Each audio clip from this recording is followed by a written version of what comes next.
जय श्री कृष्ण, राधे राधे। जय श्री कृष्ण, राधे राधे। जय कृष्ण, जय जय कृष्ण, कृष्ण कृष्ण जय कृष्ण। जय राधे, जय जय राधे, राधे राधे जय राधे। जय कृष्ण, जय जय कृष्ण, कृष्ण कृष्ण जय कृष्ण।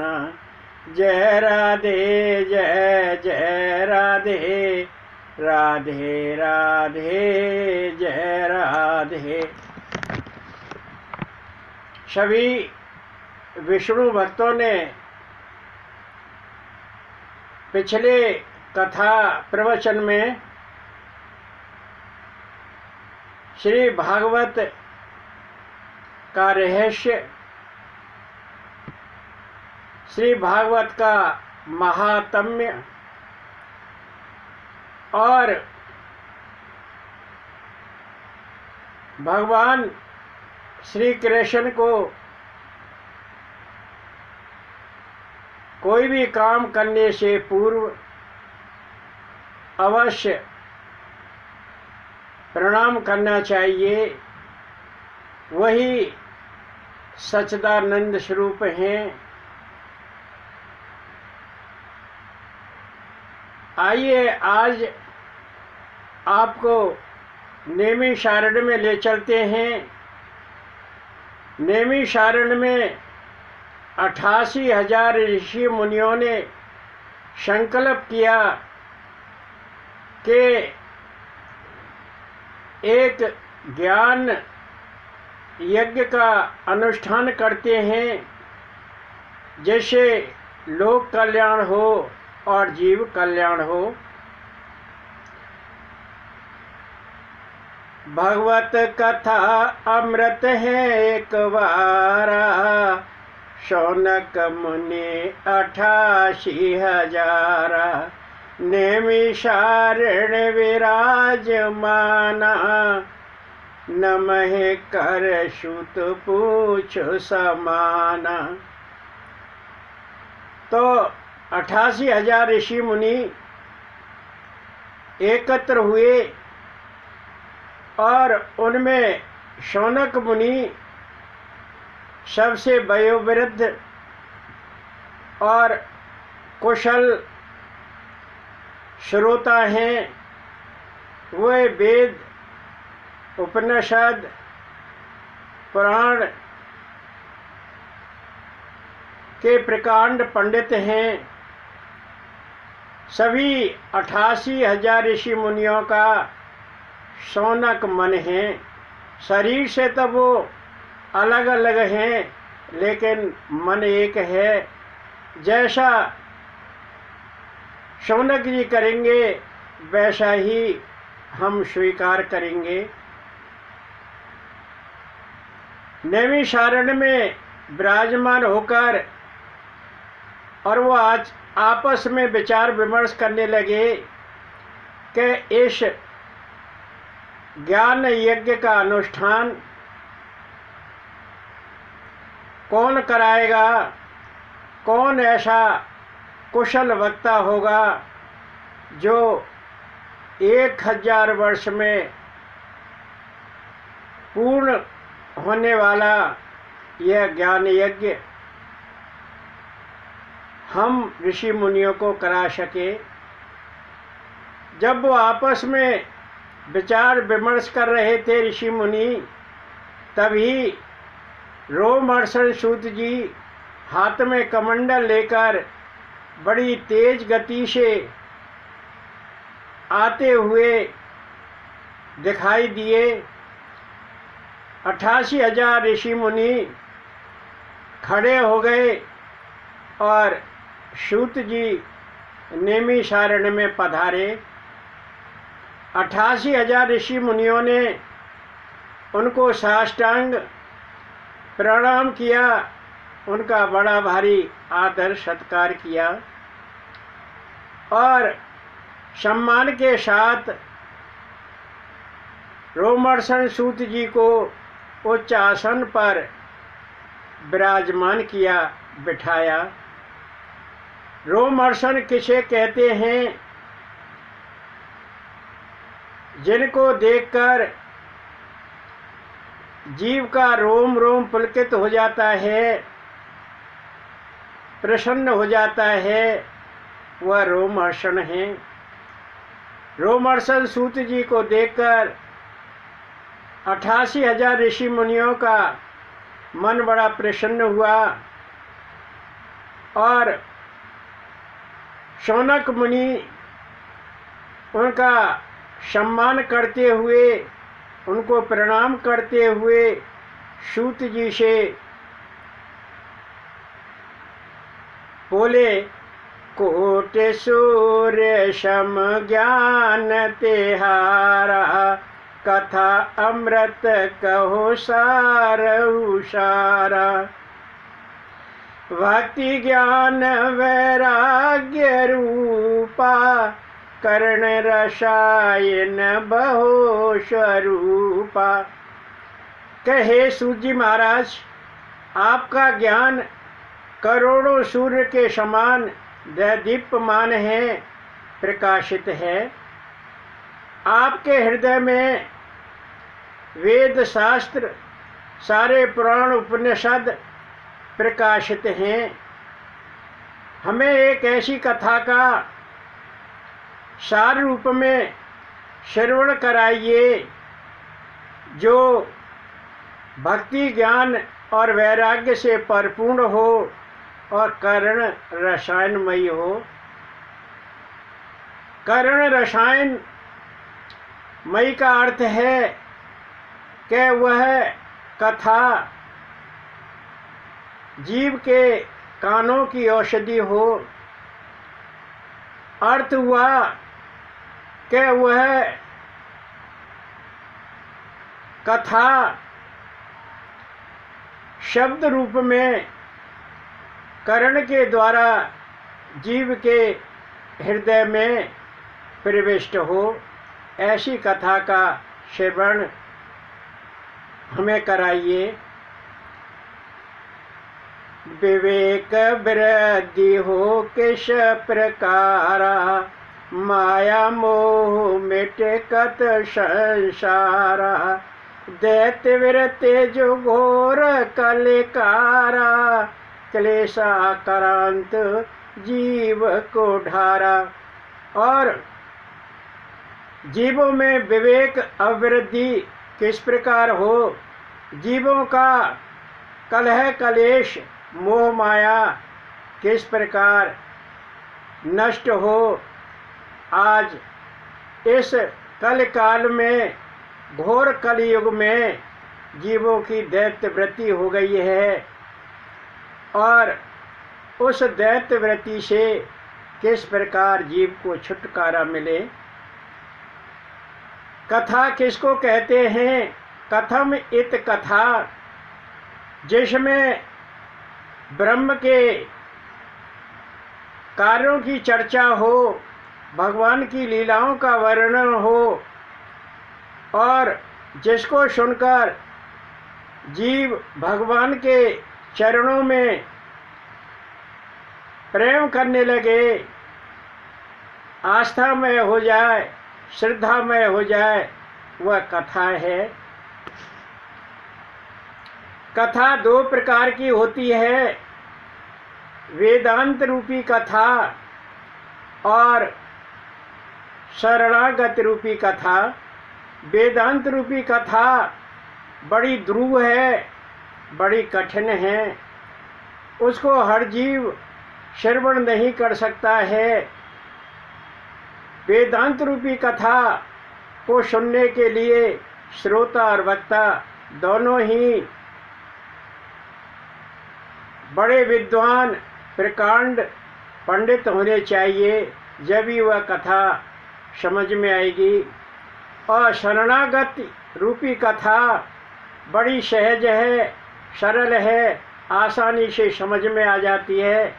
हम सब इस भगवत धाम में बैठकर शरणागत रूपी कथा का पारायण कर रहे हैं।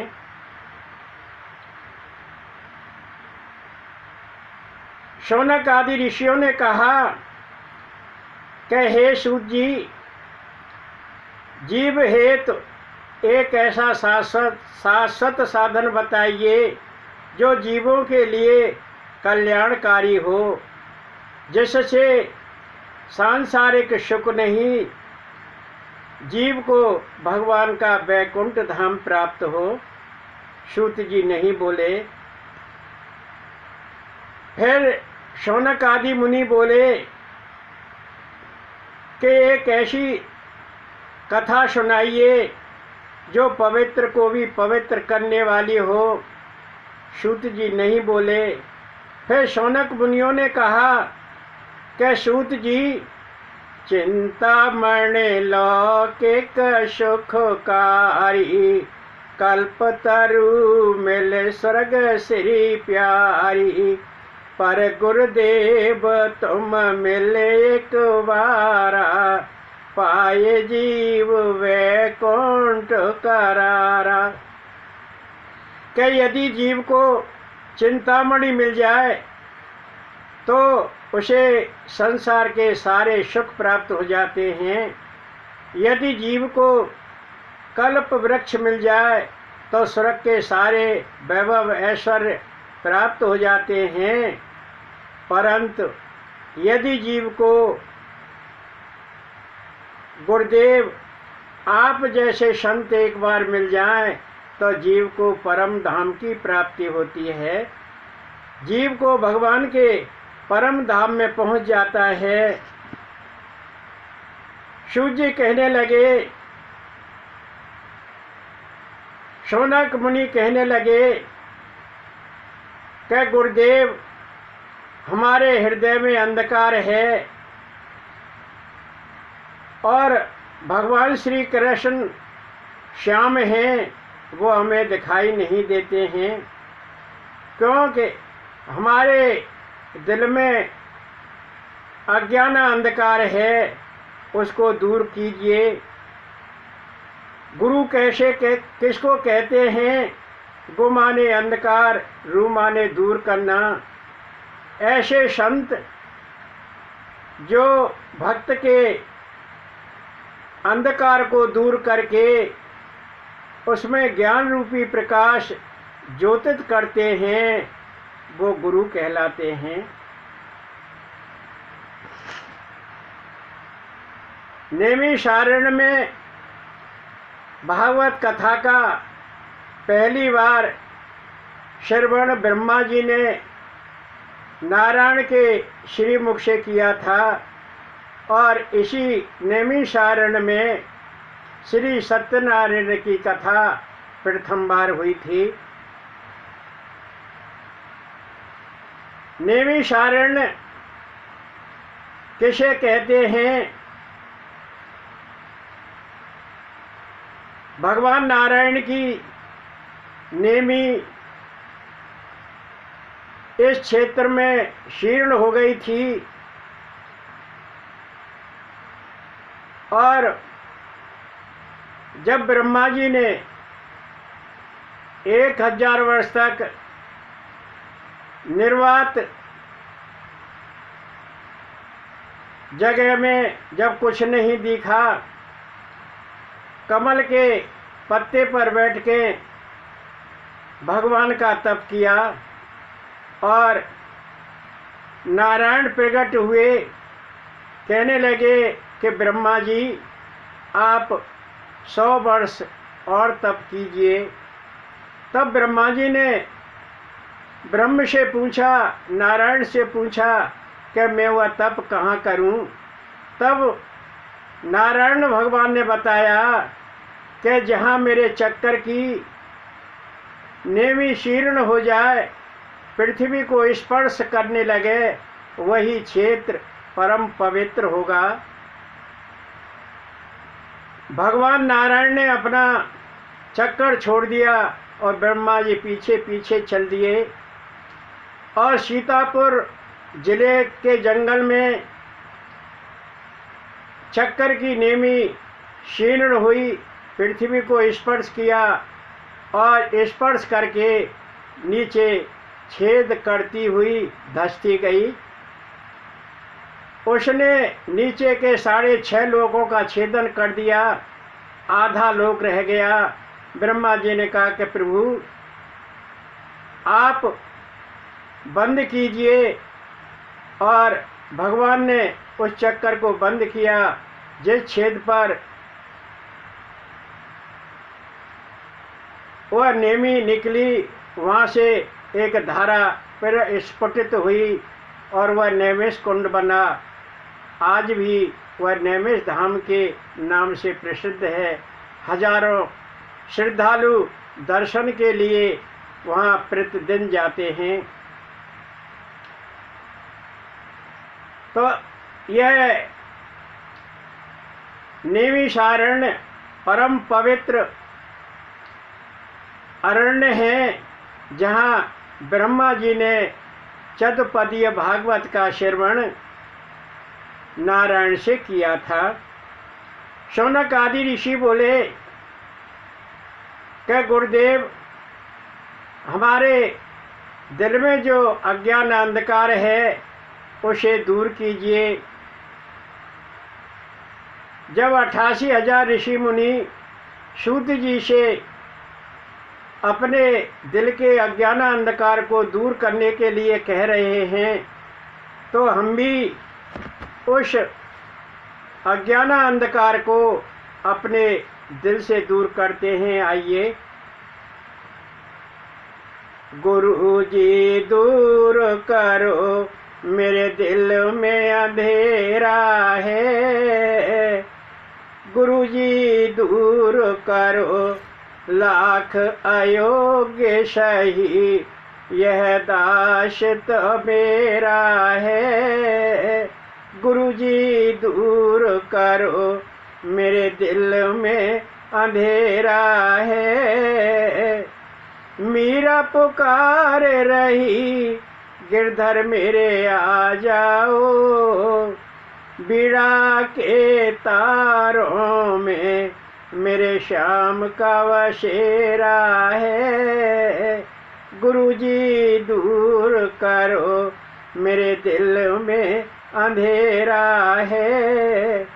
शबरी पुकार रही हरि मेरे आ जाओ, खट्टे मीठे बेरों में, खट्टे मीठे बेरों में मेरे राम जी का डेरा है, गुरुजी दूर करो।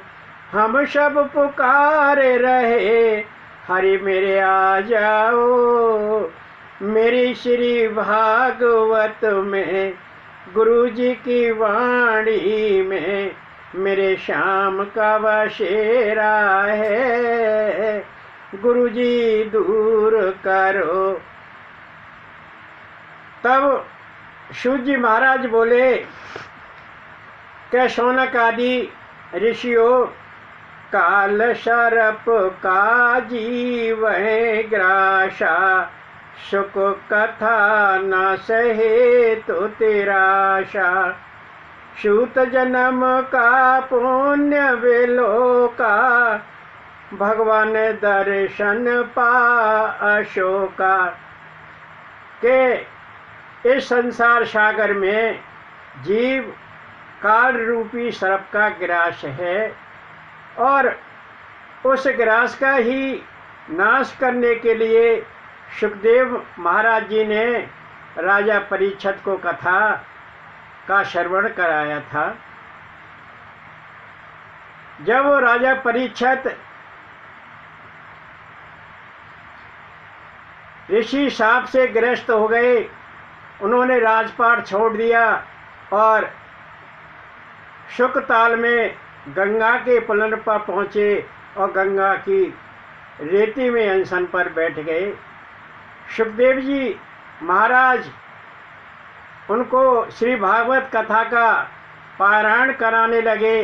तभी देवताओं में कौतूहल मच गया, बड़े बेचैन हो गए कि सूत जी राजा परीक्षित को श्री भागवत कथा का श्रवण कराने जा रहे हैं।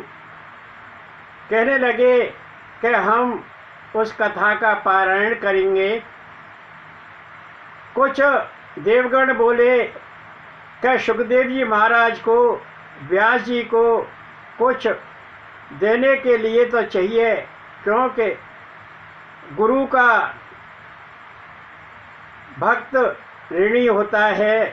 कहने लगे कि एक कल्प वृक्ष ले चलते हैं।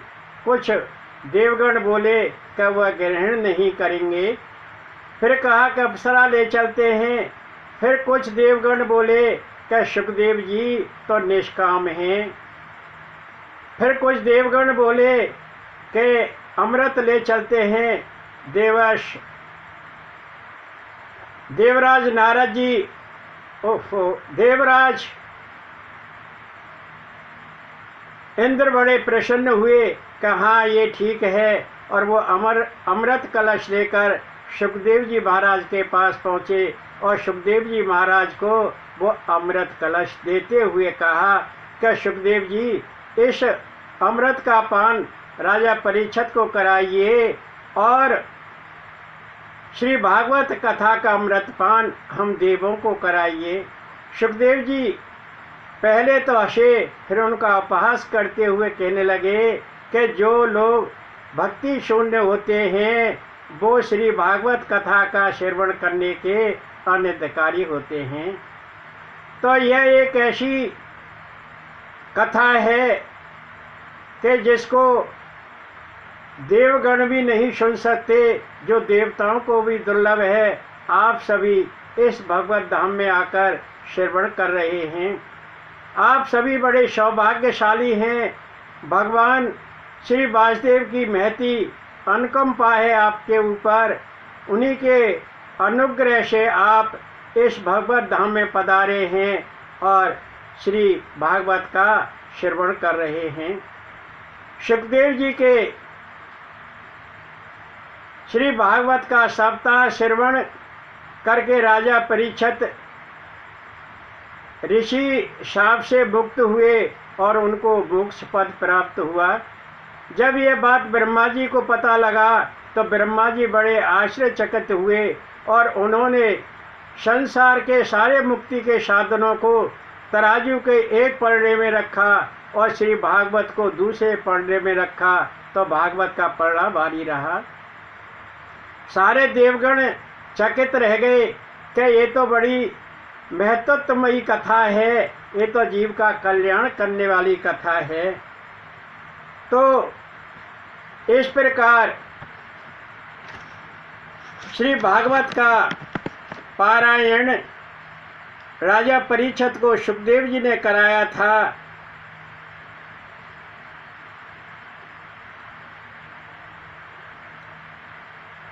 कलयुग में त्रत मोक्षकारी, भागवत सुन जीव संसारी। सप्ताह श्रवण भक्ति प्रदाना, शनक आदि देवर्ष सुनाना। इस कलिकाल में श्री भागवत कथा का पारायण बड़ा ही मोक्षकारी है। इसलिए सांसारिक जीवों को श्री भागवत कथा अमृत का पान अवश्य करना चाहिए। श्री भागवत कथा का सप्ताह श्रवण जीव को भक्ति प्रदान करता है और शनकादि ने देवर्ष नारद जी को इसका पारायण कराया था विशालापुरी में। मुक्ति 4 प्रकार की होती है। शालोक्य मुक्ति, सामीप्य मुक्ति, सारूप्य मुक्ति और सायुज्य मुक्ति।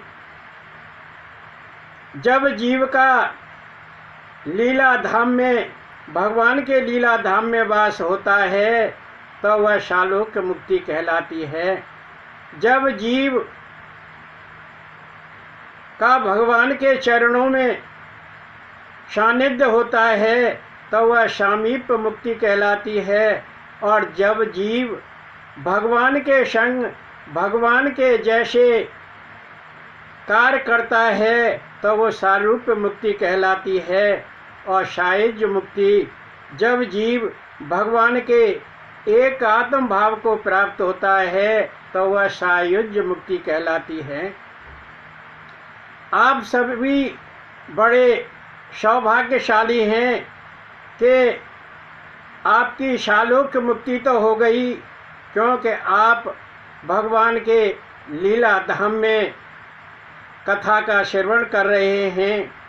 और आपकी सामीप्य मुक्ति भी हो गई, क्योंकि भगवान के चरणों में बैठकर श्री भागवत कथा का श्रवण कर रहे हैं।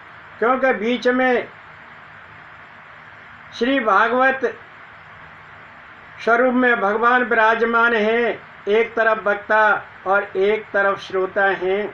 हम भगवान के चरणों में बैठकर भागवत का श्रवण कर रहे हैं और उनका दर्शन कर रहे हैं। भगवान श्री वासुदेव अपने मुखारविंद से श्री भागवत कथा का श्रवण करा रहे हैं और हम सभी श्रोता हैं, श्री भागवत कथा का पारायण कर रहे हैं।